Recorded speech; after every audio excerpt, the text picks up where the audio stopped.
Lembaga Perlindungan Saksi Korban LPSK mengabarkan nasib terkini Bayangkara 2 Richard Eliezer atau Baradae. Diketahui Baradae merupakan saksi dalam kasus dugaan pelecehan dan pengancaman istri ex-Kadif Propam Irjen Verdi Sambo. Kasus tersebut berkolerasi dengan kasus tewasnya Brigadir Yosua Huta Barat atau Brigadir C. Di rumah dinas M Irjen Pol Verdi Sambo, Baradae kini telah ditarik ke Korps Brigadir Mobil Brimob Polri. Baradae menjadi anak buah Komandan Korps Brimob Polri Komjen Pol Anang Revandoko. Ketua LPSK Hasto Atmojo Suroyo mengatakan hal tersebut. Diketahui pihaknya usai melayangkan surat ke Brimob untuk proses pengajuan perlindungan Baradae. Kami menerima informasi karena Baradae induk kesatuannya Brimob sekarang sudah ditarik ke Brimob. Jadi kami kemudian bersurat ke Mako Brimob, kata Hasto di Jakarta Timur pada Kamis 28 Juli 2022. Dikutip dari tribunjakarta.com, melalui surat tersebut LPSK meminta Baradae datang ke kantor mereka untuk proses investigasi, dimintai keterangan dan juga pemeriksaan psikologis pada Rabu 27 Agustus 2022. Baradae kini memang belum datang ke kantor LPSK untuk proses investigasi dan pemeriksaan psikologis, sehingga permohonan perlindungannya belum disetujui LPSK.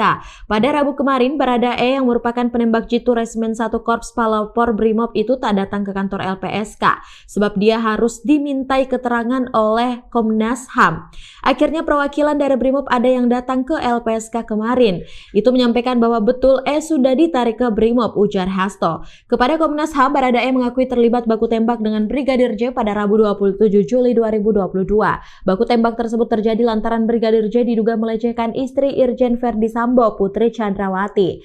Karena situasinya cepat, ini soal refleks, ini kejadian cepat. Hanya berpikir bagaimana merespon yang dilakukan Brigadir Yosua dan lain sebagainya. Tutur BK dalam tayangan Satu Meja The Forum Kompas TV Rabu 27 Juli 2022.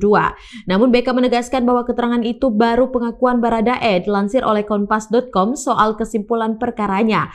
Komnas HAM masih perlu melakukan pendalaman dan mengonfirmasi dari pengakuan ajudan lain.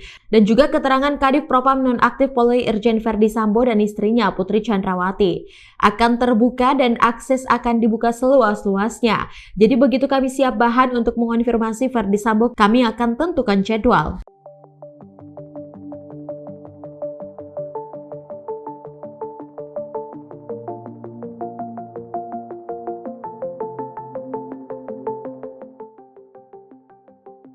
Baik, terbentar situlah berita Hot News hari ini. Saksikan berita Hot News lainnya hanya di kanal YouTube dan Facebook Tribun Timur.